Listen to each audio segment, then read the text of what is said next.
The Rebel Capitalist Show. I want to go back to your most recent conversation with Dr. Lacy Hunt. Dr. Lacy Hunt, for those viewers who don't know, is very much on the deflation side of the argument, let's say. But you kept trying to push him to say, okay, well, basically, what would make you change your mind? When would you go from being a deflationist to an inflationist? But what really shocked me is he didn't say this is what would be required for me to go from having a deflationary stance to an inflationary stance. He leaped right over inflation and said, this is what would make me go from a deflationist stance to a hyperinflation stance. So can you walk us through the tail end of that conversation and remind us and try to explain to the viewers from Dr. Lacy Hunt's standpoint, what would be that catalyst from going from a deflationary bias to even Dr. Lacy Hunt going to a hyperinflationary bias? Yeah, and I'm going to, if you don't mind, I'll add my own view into this because sure. I hesitate to disagree with someone with just such an impeccable track record. But honestly, I don't understand his logic. What he said is if they ever change the Federal Reserve Act, which makes it illegal for the Fed to spend money, then just forget it at that point. He went, as you said, he stepped right over inflation to hyperinflation. He said that's where you get to end of the world kind of inflation stuff.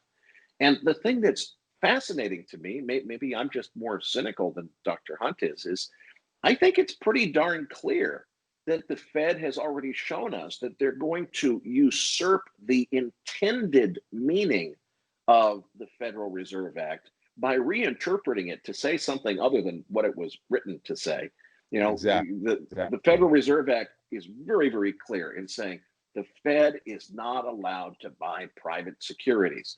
What they can buy is government bonds and agency bonds, which means Freddie Mac's and the government agencies, which basically securitize mortgage securities. They're allowed to buy those because there's a government agency, even though it doesn't quite have the full faith and backing of the US government as the creditor, which is really the kind of debt that they're supposed to buy. These agencies are close enough that will let them get away with it. Now, what the Fed has already done is to take that completely out of its intended context and say, well, it says agencies, and it was clearly intended to talk about agencies like Fannie Mae and Freddie Mac, but the US Treasury is technically an agency of the government. So if we were to get the US Treasury to go and buy a bunch of junk bonds, that's the stuff that is credit that is not investment grade, that anybody who's running a bond fund that investors are going to put their life savings in is not allowed to buy because it's not credit worthy enough. And so the government doesn't allow anybody who's selling an investment grade instrument to buy these bonds because they are low quality credit and there's a good chance that they could default and never pay it back. So what if we took that junk bond crap that is way, way, way below investment grade, and what if we got the Treasury, our buddies there, who technically are an agency of the US government, to like put a wrapper around it, stamp it with their name on it, what's called an SPV, a special purpose vehicle. Well, then it's an agency bond and we're allowed to buy it. Well, so Dr. Lacy Hunt seems to believe in justice or have more faith in justice than I do. He seems to say, look, the Federal Reserve Act is not allowing the Fed to spend money. I would argue when you look at, the whole idea here, as I understand what Dr. Hunt's argument is the Fed can't directly monetize US government bond issuance. They can't buy the bonds from the Fed. They have to buy them on the open market. So what happens is the Fed issues new bonds on Tuesday, and on Thursday of the same week, the primary dealers that bought them from the Treasury sell them back to the Fed a few days later at a markup.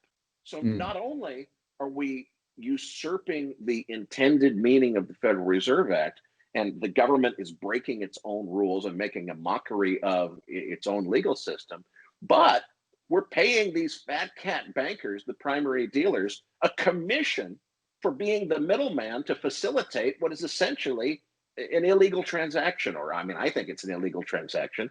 And one of the things that's been pointed out is, in law, there's this concept called standing, which is if your house is creating an eyesore or you're breaking the code things. As the guy who lives in another state, I can't sue you just because I don't like you because you're doing something wrong.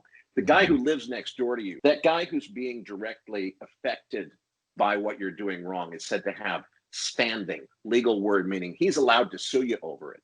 Well, Okay. who has standing against the Fed to say, hey, you violated the Federal Reserve Act by buying non-investment grade securities from the Treasury, claiming they're investment grade just because the Treasury's name is on them in this SPV, even though in reality you're conducting what is in effect a transaction that's prohibited by the spirit and intended meaning of the Federal Reserve Act. Well, the problem is, it will be, I think, pretty easy to make that case in court that the Fed is undermining the intention of the Federal Reserve Act. Who has standing to bring that case? Nobody. Probably the government. So, I mean, I guess the government itself the federal government could sue the Federal Reserve, but they're who in benefiting. the federal government wants to do that? Yeah, they're benefiting from the shenanigans of the Fed getting around the Federal Reserve Act. What I want to unpack slightly for the viewer, the listener, is when Dr. Hunt was talking about if the Fed starts spending money, quote unquote. What does he mean by spending money? I mean, you talked about it there when they're monetizing the debt directly, but why would that create a hyperinflationary scenario and the Fed just printing up bank reserves, because that's kind of money printing as well? Why does that not? Okay, so if we start with, let's suppose that the Fed does what the Fed's already done for the last 10 years, which is Right. They are conjuring money out of thin air. Now, it's not technically money printing because they're not physically printing Federal Reserve notes, the little dollar bills on paper. So it's not money printing, but it's creating US dollar money supply that didn't exist before. It's base money, it's bank reserves. What's happening is the Fed is saying, we're going to take the primary dealers, the big banks that own all of these treasury bonds issued by the US government. We're going to buy them from those guys so that those guys have money to use to go do something else with, whether it's to buy more of them from the government or to go invest in stocks, or what they say it's for is, well, if we buy their treasury bonds, the banks are going to have lots of money. And once the banks have lots of money, they can use that as reserves to make loans to hardworking Americans. And we're going to stimulate the economy because all these banks will be lending again. I don't think they've ever meant that sincerely, because they could very easily write new laws that say, we're going to create this program, and whatever amount of reserves get created from this program, you have to use it for lending to people in need. In reality, what the banks are doing is speculating in the stock market. So stock prices go through the roof. The wealthy who own stocks end up benefiting from it, but the hardworking guy on Main Street gets nothing out of it. Now, what Dr. Hunt is saying is, if you want, without the Fed being involved, to give away a whole bunch of welfare programs, what you'd have to do all of that would be to just tax a shitload of people a lot of money. A lot of taxes would have to be raised to pay for all of that. What Dr. Hunt is saying is, if politicians were allowed to spend money like it's going out of style without taxing anybody, and instead just saying, look, we want to give away universal basic income, we want to give away college tuition, let's call our buddies at the Fed, let's have them print up a few $1 trillion. So what we can do is issue a whole bunch of treasury bonds, because we don't we don't want to have to tax anybody. If we did that, we wouldn't get voted back into office.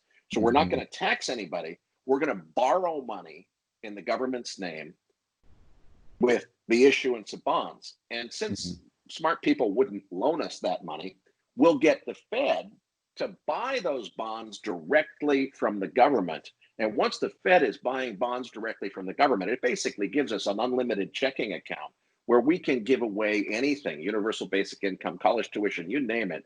it's not going to raise anybody's taxes, and we're going to be able to stay in power, and we're going to be able to do that.